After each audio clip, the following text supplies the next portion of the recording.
Yes? Okay, good. Oh, I'm so glad you guys are all here, although it feels a little like COVID seating. So spread out. My name is Dr. Crystal Collier. I am a therapist. I've been in practice for about 26 years, primarily working with teens and families and kiddos. I also am a prevention researcher. But what I think really qualifies me is a little bit about my story. So I want to share with you some of that.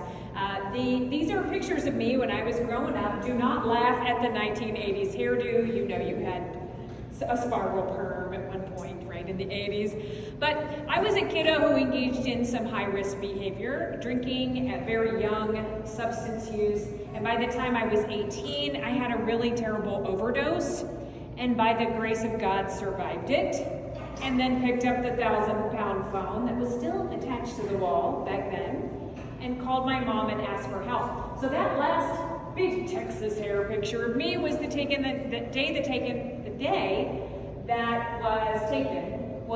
I graduated from rehab. So I've been in recovery since February 3rd, 1989, and I actually still have that t-shirt that says drug-free body on it, yes. So when I got into recovery, I started feeling just so confused and shamed. I didn't understand why this straight-A, anxious, rule-following kid made such terrible decisions. So when I started studying this, I really had just my luck. All these really cool brain studies were being published. And what I've done is since then, I've collected all of this data on 18 different high-risk behavior, and I put them in my book, which is called the Neuro Whereabouts Guide. Now what I did was I created a book that was infographic style, because not a lot of us read as much as we used to. I also read this out loud, so it's on Audible, but I just want you to know it's like 14 hours of me talking, because it's a big book. But this is a guide designed to help you parent your kids from kindergarten through college. It has all of those high-risk behaviors graphed according to when they spike. I wanted parents to have the information at the right time so that you could have your conversation before the spike. And then when you realize, oh my God, I gotta talk to my kids about this now, what do I say? I also put a script and an easy-to-follow checklist. No topic spans more than 2 to 4 pages, so you get the information at the right time. So you guys can come up and take a look at this if you would like. What I also started doing is putting all of that information into a free online plug-and-play prevention program called knowyourneuro.org. Now, this has videos for as young as kindergarten all the way through 12th grade. We talk about how high-risk behavior affects the brain. We start that in about 3rd grade. Because by the time kids are about 7, 8 years old, they already know and are aware of 7 different high-risk behavior.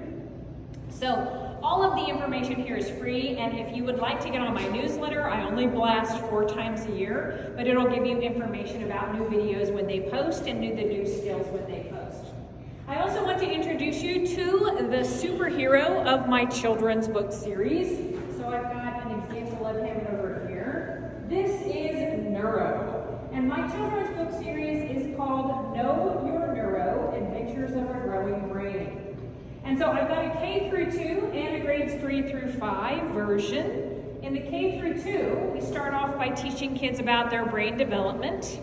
And then in the grades 3 through 5, we teach them about how high-risk behavior affect it. And then you get to go on adventures with Neuro. Neuro makes good choices. Neuro learns self-control. Neuro learns how to set boundaries. All of those really great skills that you want your kids to learn when it's appropriate for them to learn that. Now, what I'm going to do is teach you first about how I want you to teach brain development. Then we're going to do a deep dive into how screens are affecting that neurodevelopment today. So first things first, the way that we do this is by using Dr. Lawrence Steinberg, who's my favorite brain researcher. I love his quote. He says that an adolescent has a well-developed accelerator, but only a partly formed brake. So the first thing we do is teach kids about their accelerator, which is located deep inside of their head, protected by all of those fatty lobes. It is technically called the limbic system. Everybody say limbic system. Okay, this is our fight or flight survival part of the brain. It's not a thinker, it's just a reactor. And who can tell me how old you think that part of the brain is completely mature and online? 26. Well, would you be surprised if I said 11, 12? Now this makes sense because once kids hit puberty, they need to protect themselves in very new and different ways. And they have to start breaking away from mom and dad and family, right?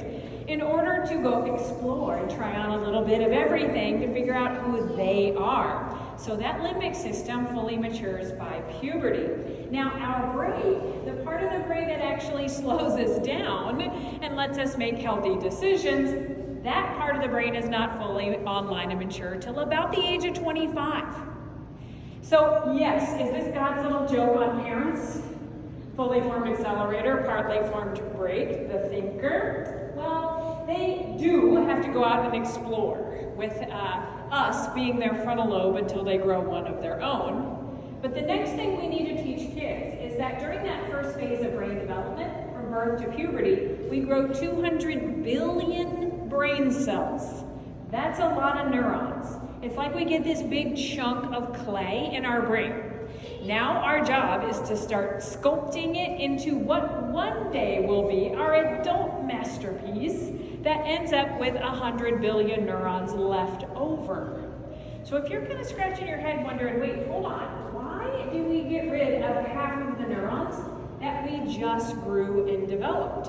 What is the reason? The reason is because we need room to grow connectors. So let me introduce you to a little baby brain cell, a little infant's neuron.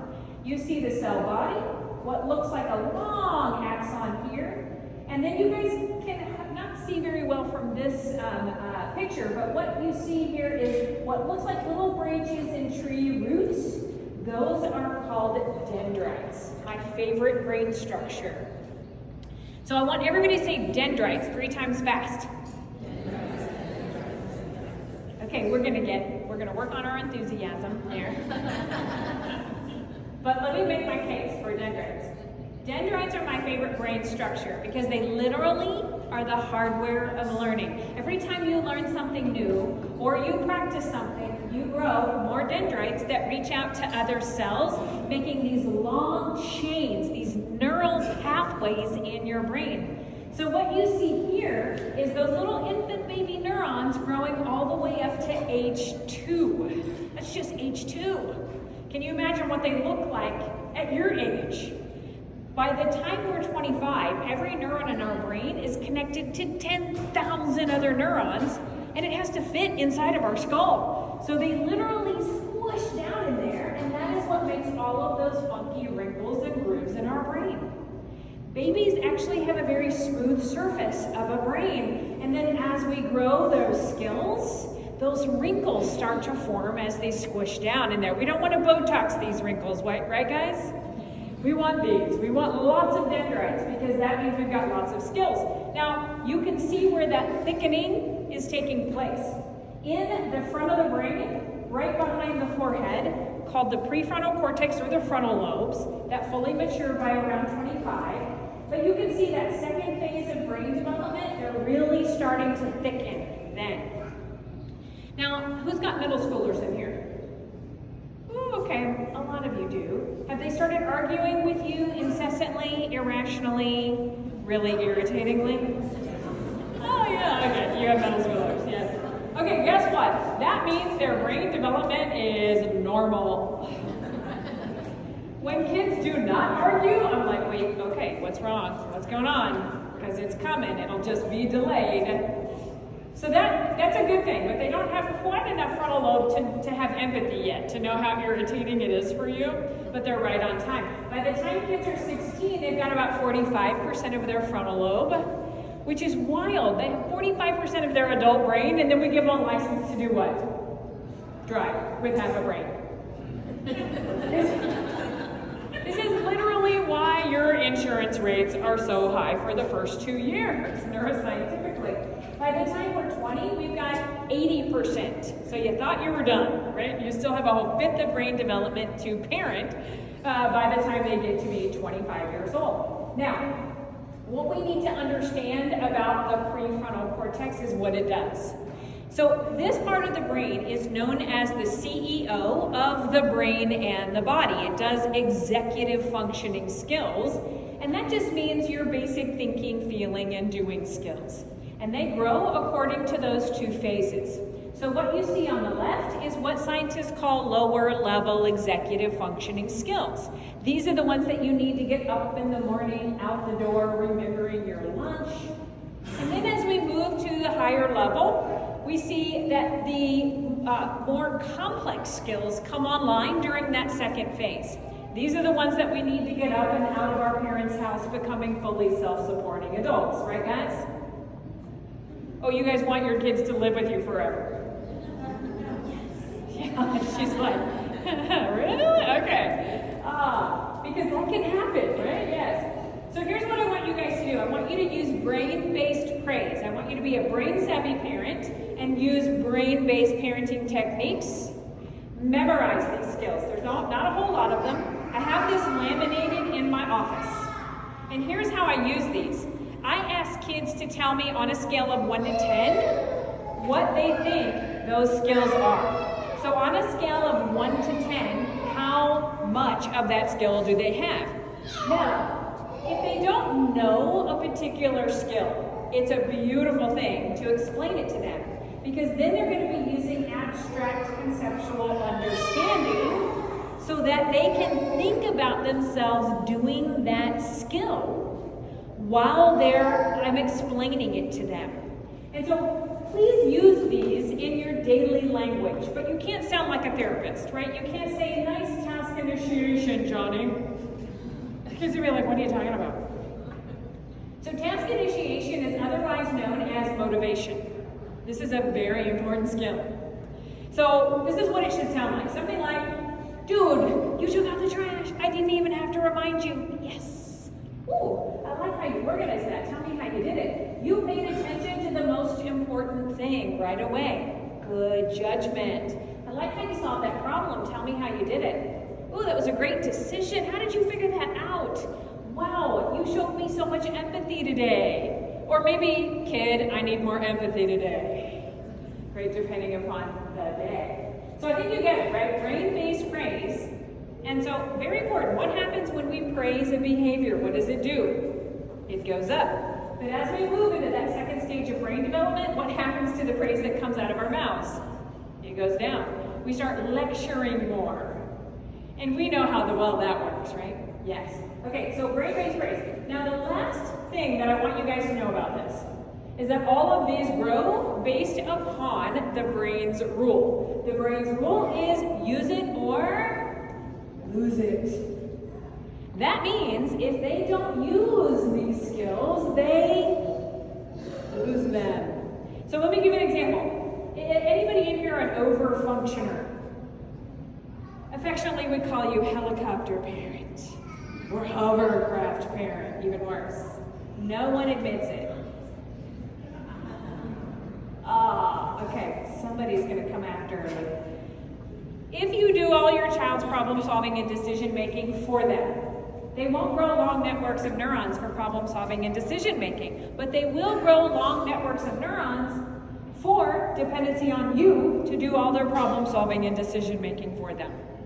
And so what we need to make sure that we do is memorize these, praise them, grow them. And when we see a kid who's struggling with them, especially if they're neurodivergent, the brain's rule still applies. Use it or... Okay, good. So now let's be really enthusiastic about our new battle cry as parents. Everybody say dendrites 3 times fast. Oh, y'all just missed my name. Okay, good. So please know, I try to make this silly so you will remember that, but I want you to look at your kids in a whole new way when you go home. I want you to see those dendrites that are in their forming.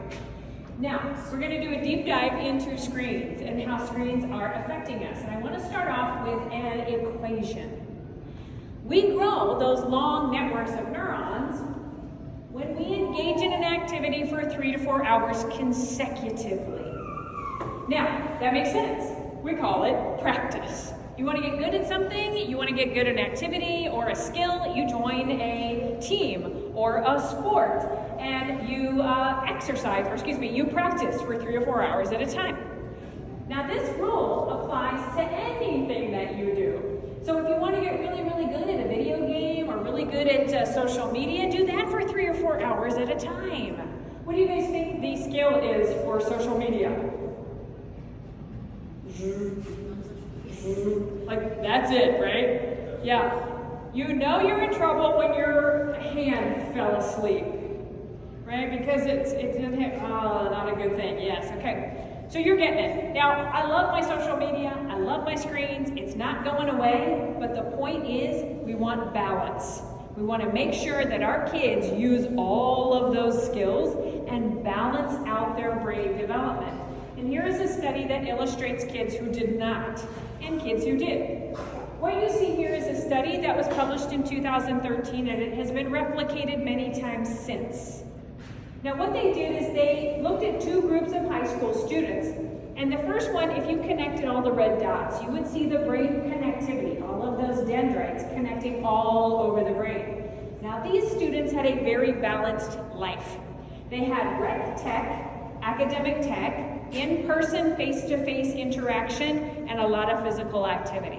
Really good balanced life. Now, the purple lines show you the brain connectivity of a group of high school students who dropped out of high school and spent 12 or more hours a day at the internet cafe. They're playing video games and surfing all day long. And you can see the result. You see those dense area of connections right there. That is the sensory and the motor cortex.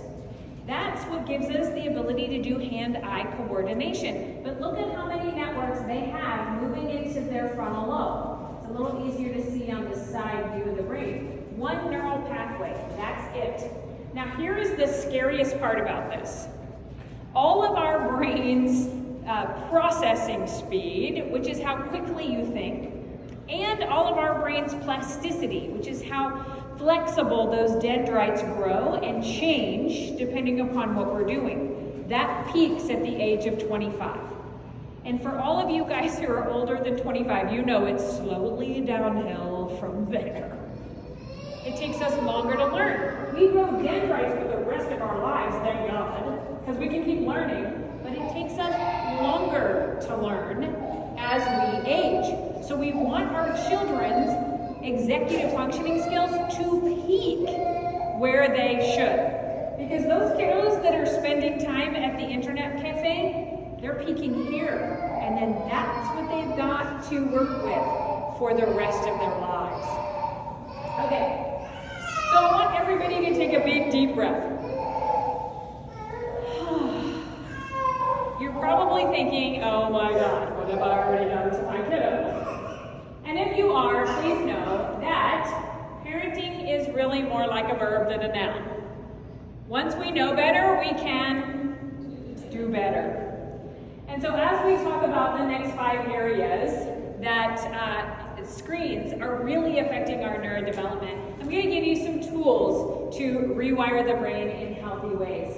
So the first area here is in attachment and connection. And please know you will have access to all of these slides so that you can go through this later on. But this is the first area that's most concerning. Now I want you to think about the 4 things that make you happy. These neurochemicals. We get endorphins and enkephalins when we're in pain. We get serotonin when we need balance. Our body makes a lot of oxytocin when we connect to healthy people. And we get dopamine when we do things that are good for our survival and stay away from things that are not. So we're going to focus on dopamine, and it has a very specific pathway in the limbic system, which you can see in 3D blue. When there is something good for us in our environment, our limbic system's like, ooh, this is good for us. We're going to increase dopamine. And now we're going to remember that. So whenever that person, place, or thing is around, we're going to increase dopamine. And then, one more step. It sends a signal to the prefrontal cortex that says, wow, this is so good for our survival. We should really attach to it and and remember that. That is the reward pathway that we take when we are connecting and attaching to our caregiver. Isn't this a beautiful picture of mom and baby who are connecting? And you see this budding little tiny limbic system. It's basically saying, wow, she's so good for my survival. When she's here, I get fed, I get warm, I get cuddles. It's so nice. I'm going to attach to her and remember this. And every time that I think about her, smell her, know she's going to show up, I am going to increase dopamine levels and really fall in love with her. That is how healthy attachment happens over and over and over again as we are growing up. And those first 2 to 3 years of life, we need a lot of face-to-face eye contact for that to take place. Now, it's very interesting because kids can't regulate themselves. They actually need an adult to show them what their emotion is reflected back to them. So think about it. When a baby smiles, what do? You smile back? Like, you can't help it. We have mirror neurons in our brain that just light up and mimic their behavior. When a baby grimaces, what do? You do the same thing. We are hardwired to do this. So then baby sees their emotion on our face, then we soothe them, and when they get soothed, then we get soothed, right? This is called attunement and co-regulation.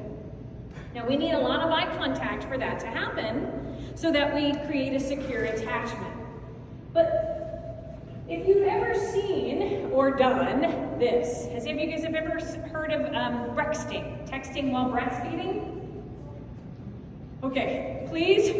I usually have somebody come up to me afterward and say, oh my God, I feel so bad. I have dropped my cell phone on my baby's head so many times. So if that has happened to you, we forgive you. But I want you to think about what's happening.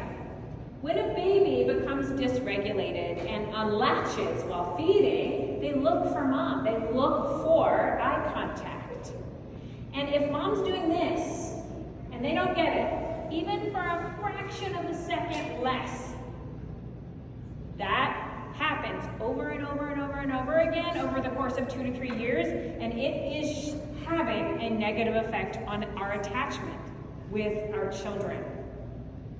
Really, really scary to think about the negative effects that it's having.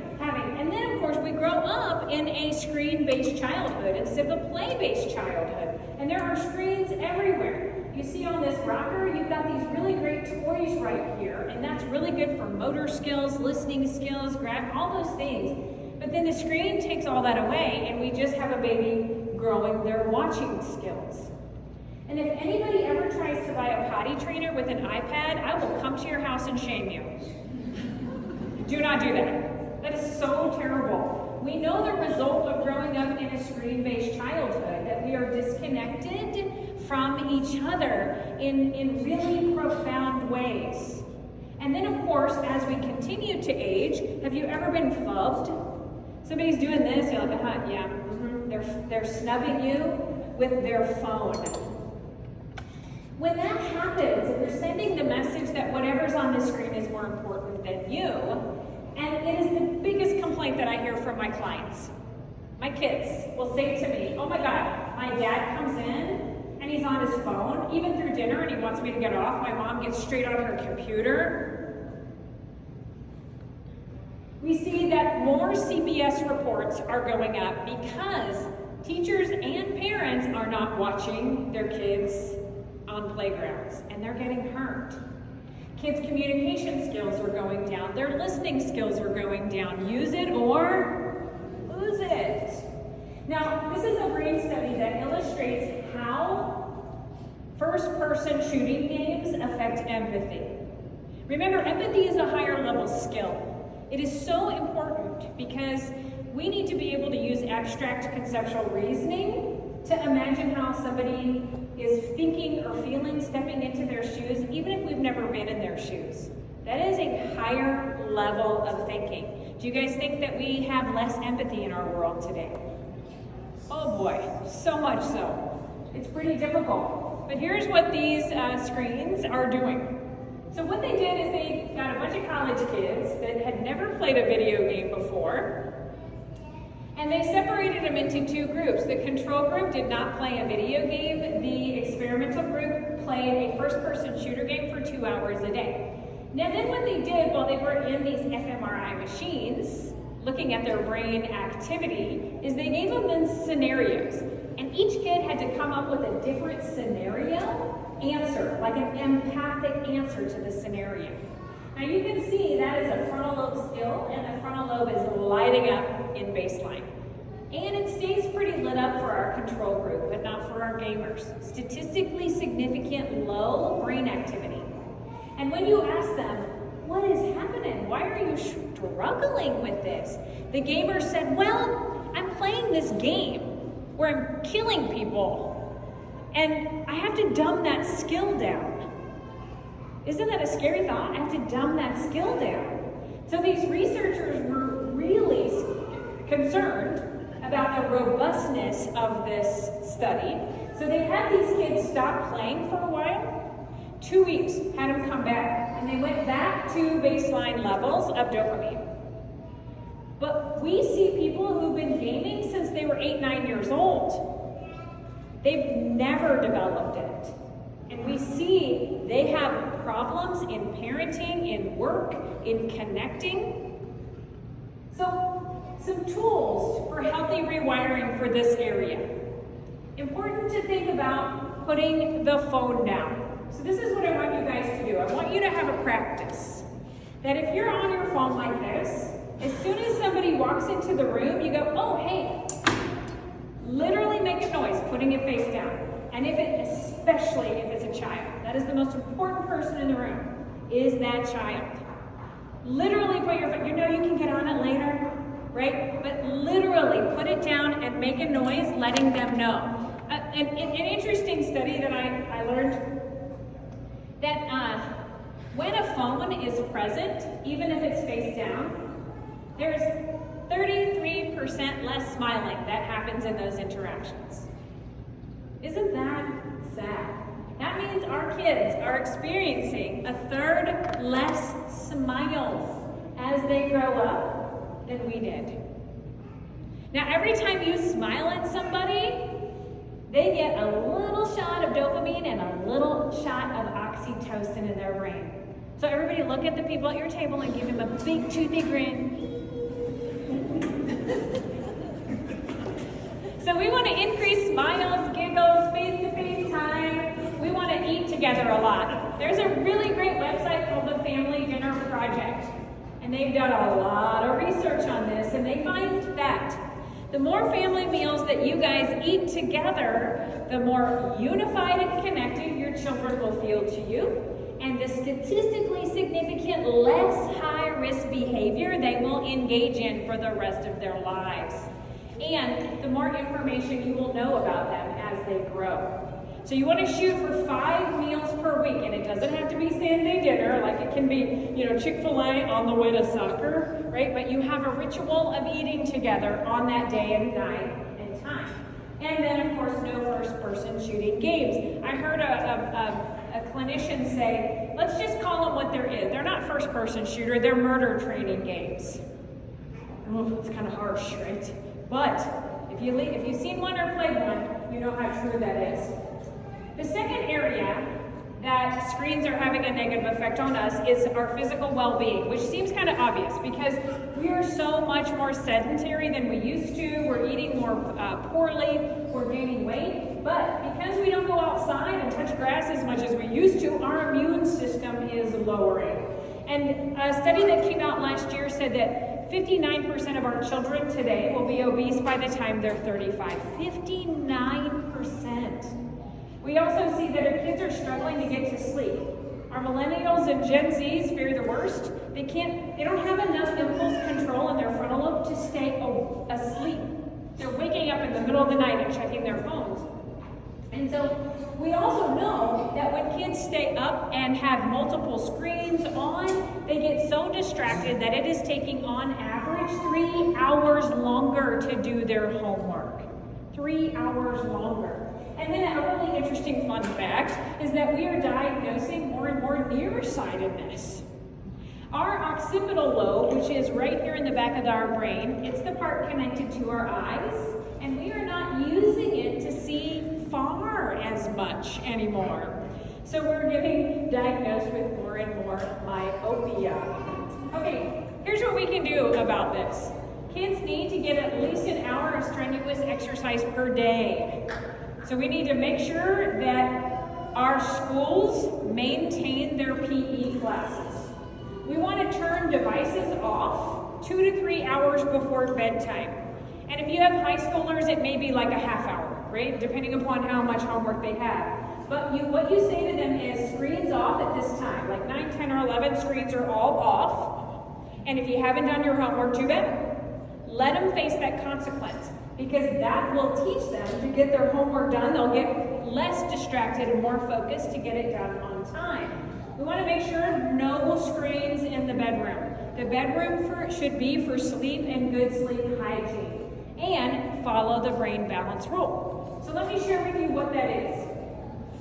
If they have earned, let's say, 2 hours of game time on Saturday, because you don't do it during the week, or you try really hard not to do game time on the week. Recreational screen time, try to keep it on the weekends. So let's say you got a kid who earned 2 hours, and once they finish their 2 hours, then they need to get off and go do something else with their brain for 2 hours. They want to balance out the brain. And if they say, oh, I don't know what to do, I'm bored, you can put the activity pyramid on the fridge and say, I'm not solving that problem for you, kid. I trust you to go figure that out. And send them to the refrigerator, and they can look on the activity pyramid, which shows you how much of each kind of activity you're supposed to have and how frequent you're supposed to have it. Now, what I did in our Smart Families Pediatrician's Guide, the norms are on one side, and I know you guys can't read this, but you can download it with this QR code. If you're interested, I'll have it available at the end as well. But if you want to know how much screen time per day, per week, per age, if you want to know the kind of quality screen time, and you want to know what to do instead, like what do kids need physically to be actively doing, so that they can develop appropriately at each age. That's what the Pediatrician's Guide is. So we want you to follow the brain balance rule and those norms. Now the third area that I'm going to talk about is learning and motivation. And so in this area, there's a lot of research on attention span. Who thinks their attention span is going up? Anybody think it's going down? Okay. Well, we now have proof. We have causal data that the more screens we use, the shorter our attention span is. Researchers clocked our attention span in 2000 at 12 seconds. It seems really short, but I want you guys to go home and do this with your family. Put a stopwatch on your phone maybe, and say, okay, I want you to think of only one thought, and when you get distracted, let me know. That is their attention span and your attention span. And when they redid the study in 2018, apparently that was the year that our attention span fell less than a goldfish who has an attention span of 9 seconds. I'm not sure how they assess the goldfish's attention span, but apparently that was the year that we all paid attention less. But we know why. It's from switch tasking. Going back and forth from screen to screen, but also the supernormal stimuli on the screen is so dopamine spiking, it's more colorful, it's fast moving, and we start to get really, really addicted to it. And so we want shorter and shorter learning periods. This is why kids demand videos on shorts. I remember a few years ago, one of my master's students, I teach as an adjunct professor at St. Thomas University in Houston, and one of my graduate students said, do we have to read a book? Isn't there like a YouTube series? And I was thinking, oh my God, and you're like a master's student. It scared me. So our attention is being split, bless you. And then what we see the effect is our kids are not daydreaming, they're not letting their brains rest, And they are not coming up with novel solutions. They're just waiting for the next screen to switch. One of my colleagues told me that he took his 2 boys on an Alaskan cruise, and there were so many whales in the water. They were just watching for hours, and then he looks up at his older son, and his older son's doing this, like, okay, I'm ready to go. As if the scene would swipe. Isn't that interesting? Okay. So, they are also not able to navigate as well. This makes me really sad, right? That our kids are not going to have that experience of buying a map at the gas station and not being able to figure out how to put it back together the way it came. You guys remember that? It's like this mystery of modern science. You know what I mean? Like, how do you, I never could do it. But they're not. Because our hippocampus, our navigation skills, all those are shrinking. Literally, our hippocampus is shrinking. This is the part of our brain that stores all of our memories. Now, to be fair, it does shrink as we get older, and we don't use it. This shows you a 75-year-old with mild cognitive impairment, and then the last one is somebody who has Alzheimer's. So, what people who do autopsies are seeing is that when young people die young today, their hippocampus looks more like this. Why is our hippocampus shrinking? Why do we not need to memorize things anymore? Google. Right, you just Google it. And I mean, I'm even a lazy Googler. I say, honey, Google that. Elbow him. I don't even do the Googling. He does the Googling for me.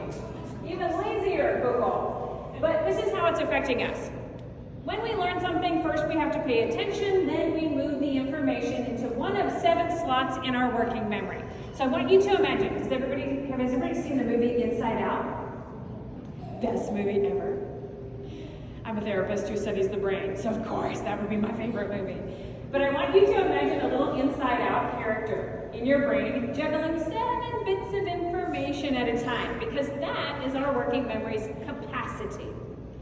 Now, if you want to really memorize something, you focus in on it, and you write it down, you make up something, moving it into your short-term memory, and then it gets dumped into your long-term so you can retrieve it later.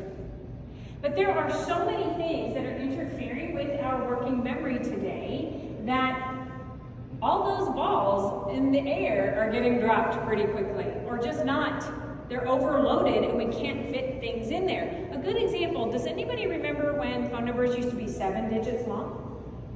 And then they added the area code and you couldn't memorize a number to save your life again? Because it exceeded your working memory's capacity, and now we have too many things exceeding it.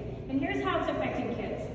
I want you to imagine a high schooler sitting in class and they're putting all this information into those 7 slots because they're writing a term paper or something. And then they get a text message, ding, they get distracted. What happens to all those balls in the air? They drop. Now, we as adults, that happens to us all the time. We're like, okay, all right, what was I doing? And you move on. You have neural pathways that you've already created for that skill. They don't. They lose on average 9 minutes of learning. Now, if they got a text message 3 times in a 45-minute class, how many minutes of learning did they lose? Anybody do math? 27 minutes. Isn't that a beautiful neuroscientific justification for the law that Governor Abbott just signed, making it illegal to have cell phones in public schools? So, please do not clamor for kids to have phones in schools. There's a different way to handle that. Now, do you guys think that teenagers and young people, do you think their motivation is high or low? Very low. So if we look on the continuum of motivation, from no motivation to being extrinsically motivated by rewards, to being intrinsically motivated because you really love doing it and want to, most of our young people fall here. They're either amotivated or only extrinsically motivated, and we can directly point to gamified educational software. Kids are being sold, schools are being sold so much educational software that is all gamified, which means kids are always chasing a carrot. When all you do is learn because you want the points from learning, you actually rob yourself have the ability to learn just because you love learning. You want to get good at it. You want to master that subject. And if you lose intrinsic motivation, you lose the love of learning, and you can start to lose purpose and meaning in life. So in this area, here are some tools to healthily wire the brain for learning and motivation. The number one predictor that a child will value themselves and feel high self-worth is chores. Chores.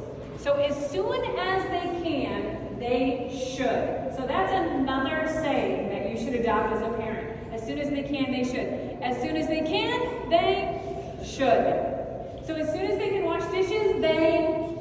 As soon as they can do their laundry, they. Yes. Are they taking your job?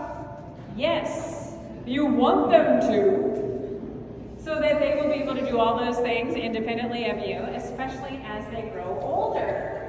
So assign chores. I did a lot of research on what are healthy chores for each age, and I have a page in the Neuro Whereabouts Guide that has those. What are the chores at each age that's developmentally appropriate? But we also want to teach kids how to navigate, how to read a map. I'll tell you a really quick story. I had one of my 12-year-old clients called me, freaking out. I don't know where I am. I'm lost. I can't find my house. And I said, well, why did you call your therapist? And she said, well, I remember your phone number was on your website, so I borrowed somebody's phone and I looked up your number and I called you. I was like, wow, that's amazing, you solved that problem. Okay, but why didn't you call your parents? He's like, I don't know their phone number. I'm like, okay, what's your address? And she said, well, I know I'm on this street, but I can't remember if it's this number or this number. 12 years old, you guys. We need to teach kids how to navigate in the world and not always use GPS. Practice attention. Make sure that homework is done in a very non-stimulating environment. Hopefully somewhere in your house, not in the room, not in the bedroom, but somewhere there are minimal distractions.